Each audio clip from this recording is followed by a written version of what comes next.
Hello friends, myself Professor Amol Kalekar from Department of Computer Science CMCS Yavatmal. Today we are going to discuss about some of the basic terms of subject database management system.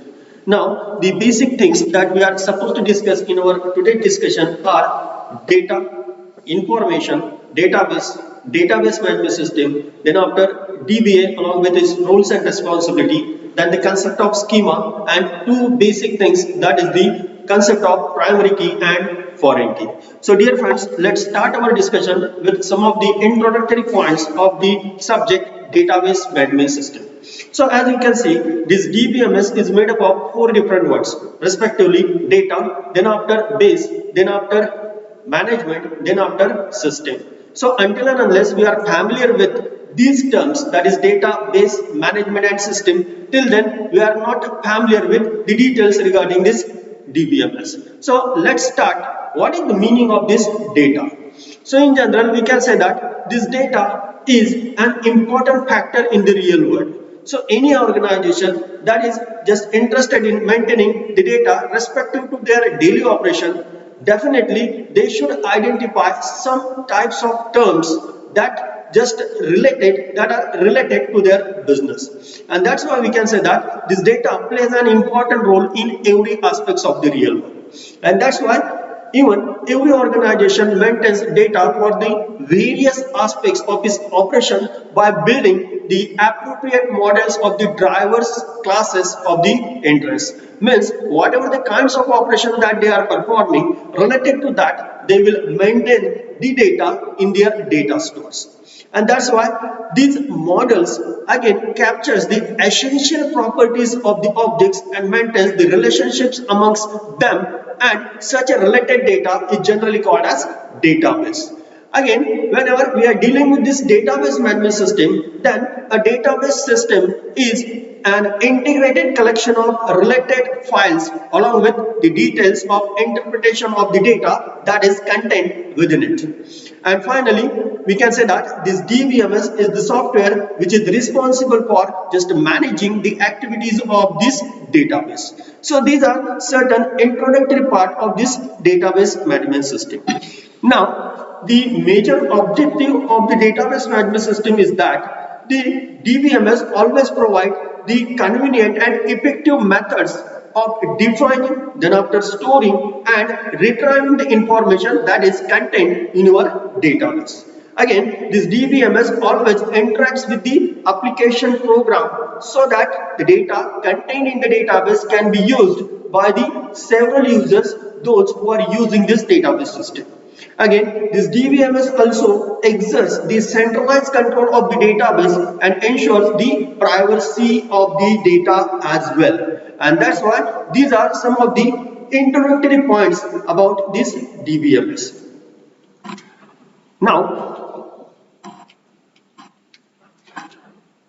our next key terms are basically this DBMS is made up of, as I have said, four words: data, base, management, and system. So when we are dealing with this data, generally the known facts which can be recorded and does have some implicit meaning can be called as data. For example, suppose we have certain letters like from A to Z, then after the numbers from 0 to 9, again then after the special symbols, etc. These are the related unwanted, or you can say the unprocessed facts, and that's why these are sometimes called as data. Then after, the next thing, that is the information. Again, whenever we are just processing this data by using certain kind of business logic or the programming logic, definitely we will yield certain meaningful thing, and such types of meaningful thing that has been obtained by just processing the data is basically called as an information. Again, as earlier we have seen that the letters from A to Z, then after the digits from 0 to 9 and the special symbols, these are the raw material or the unprocessed facts. Now, suppose we are having letters like, as you can see in the example, A, O, L, M. These are the letters from the character set A to Z. Now, this is the unprocessed facts, and that's why we can call it as data. But when we just combine these letters in a meaningful fashion, definitely we will yield some meaningful name like Amul. So when we have processed this data, definitely we have got the meaningful name Amul, and that's why this is called as an information.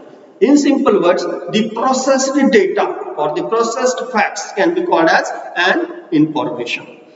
Then after, our next terms are base. So generally the store where we are just maintaining such types of related data can be called as base. That is, it is a sink or a store where we are just maintaining the related data, and that's why it is called as base. Now, if we combine these two things, that is the data along with base, definitely we will yield database. Now, database is the collection of related data that is stored in an organized manner.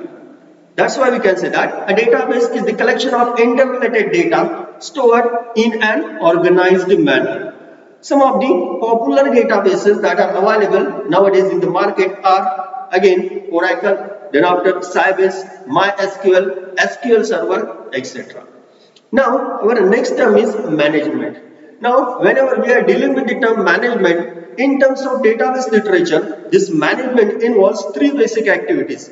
First one is the organized storage, second one is the quick data retrieval, and third one is the tools for data manipulation. So, as far as the database system is concerned, the management means organized storage, quick data retrieval, and the tools for data manipulation. And finally, our fourth word is system. Again, in simple word, a system is the combination of resources that are working together to convert input to the usable or desirable output. Now, we are just familiar with the four terms, that is data, base, management and system. Now we are trying to combine it in order to just constitute the definition of the database management system. Then in the simple word, database management system means the system which is responsible for managing the database can be called as database management system. In more technical manner, a DBMS is the set of files to manage the database, and the management of the database again involves three basic activities: organized storage, quick data retrieval, and the tools for data manipulation. Now, in general, if every organization is maintaining such types of related data in the database and they are using the DBMS to manage that data, definitely we should have to appoint certain persons who will just periodically look after all the kinds of related data that has been stored in the database, so that it can be easily accessed, it can be easily modified, and again it can be easily stored. So for these persons, for this purpose, there are the persons or the group of persons who are responsible for managing and controlling the activities of the database, as well as the users who are using that database are basically called as database administrator.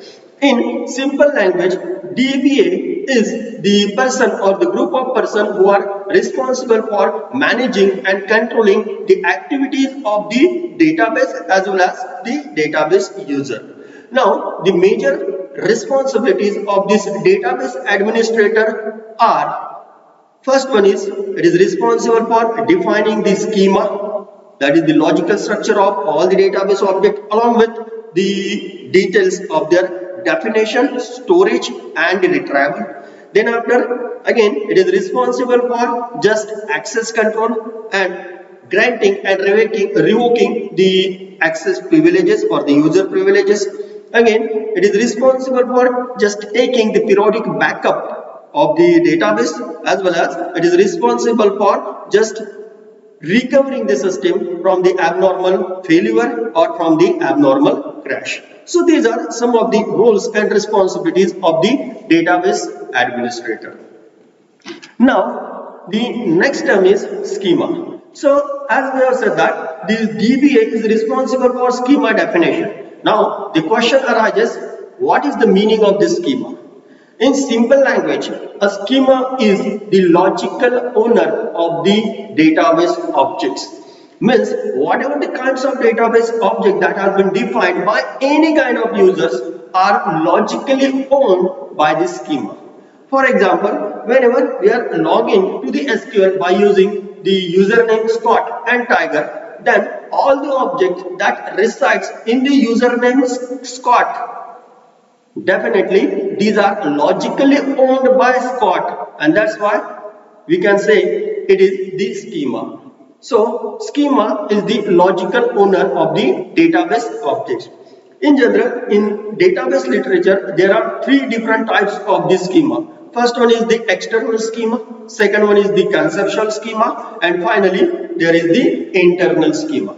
Now, as far as the external schema is concerned, it is simply related to the users and its definition. Means you can say that this external schema is directly interacting with all the database users along with their definitions. Then after, in the middle, there is the second schema, that is the conceptual schema. So this conceptual schema is related for defining the structure of the database as well as all the database object that resides in the database. In general, this conceptual schema focuses on the set of entities along with its attributes, again along with its relationship and the set of constraints that can be applied on each and every entity. So these are the certain roles of this conceptual schema. And finally, at the lowest level, we are having the internal schema. Again, it is directly related to the actual methods of the storage of the data, retrieval of the data, and the manipulation of the data. So if it is directly associated with the storage, retrieval and manipulation of the data, then definitely we can say that it will directly interact with your operating system. And that's why whenever we are having this schema, each and every schema are mapped with each other with the help of mapping that has been provided either by the database management system or by the operating system of your computers. So these are the three basic schema that has been provided by this database management system. Now, our next term in our today discussion are two basic things. First one is the primary key and second one is the foreign key. So whenever we are just trying to maintain the integrity, again the security of the database, then these two keys plays an important role. Now dear friends, we will just focus on these keys in more detail in the latter sessions as well, but for this time being we will just have certain introduction of these two keys, that is the primary key and the foreign key. So the first one, that is the primary key. Now in simple language, it is used to uniquely identify the records or the database objects that resides in the database. Simply, this primary key is the combination of two basic constraints. First one is the unique constraint and second one is the not null constraint. So as far as this unique is concerned, means definitely you are trying to avoid the duplication. Means primary key automatically reduce the duplication or the redundancy of the data.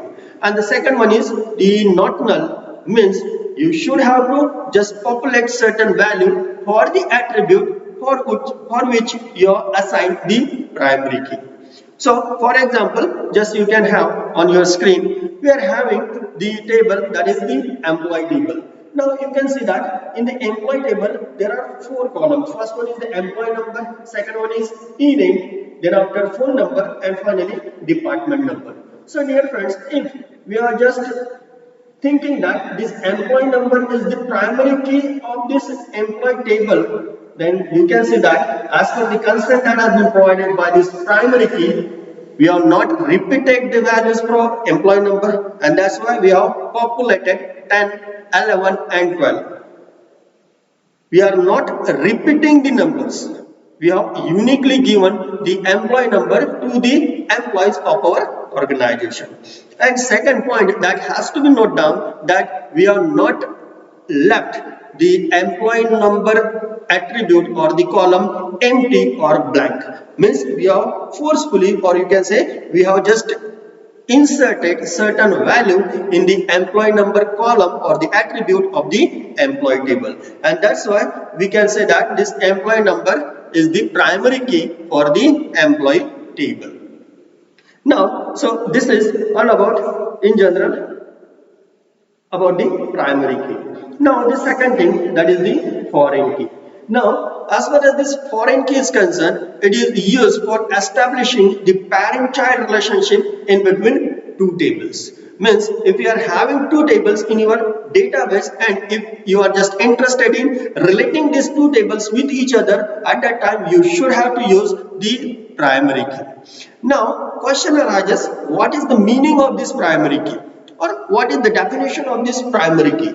So simple language, whenever the primary key of one table migrates to another table in order to establish the parent-child relationship in between these two tables, then the primary key of the first table will be called as foreign key in the second table. Now you can see on your screen that we are having the table, that is the employee, and second one is the table department. Now you can see that the employee number column is the primary key for the employee table, and we are having the department number column as a primary key for the department table. Now you can see that if we are just migrated this department number column of the department table in the employee table, then this department number column of the department table will be called as foreign key in the employee table. Again, point to be noted here is that whatever the values that have been populated for the department number column, again it is the primary key for the department table. Now these values are same as it is in the employee table. Now both of the values of these two related tables are similar, and this is the basis for establishing the parent-child relationship in between two tables, and it is generally called as the referential integrity. In simple language, referential integrity means maintaining the similar types of values in the related column of two separate tables can be called as referential integrity, and that's why the primary key value of the department table will be kept similar as the foreign key value. Again, the department number column in the department table, these values are similar, and this is the foundation for establishing the parent-child relationship in between these two tables. So dear friends, these are the certain points of our today's discussion. In our today's session, we are just seeing about some of the introductory part of the database management system. Again, within that we are seeing what is the meaning of database management and system. Again, we are just define the database, that is the collection of related data. Again, we have defined the database management system, that is the system which is responsible for managing and controlling the activities of database. And then after, we are seeing some of the roles and responsibilities of the DBA. We have again discussed the schema. Within that, external schema, conceptual schema, and internal schema. And finally, we are seeing the concept of primary key and foreign key. Thank you, friends.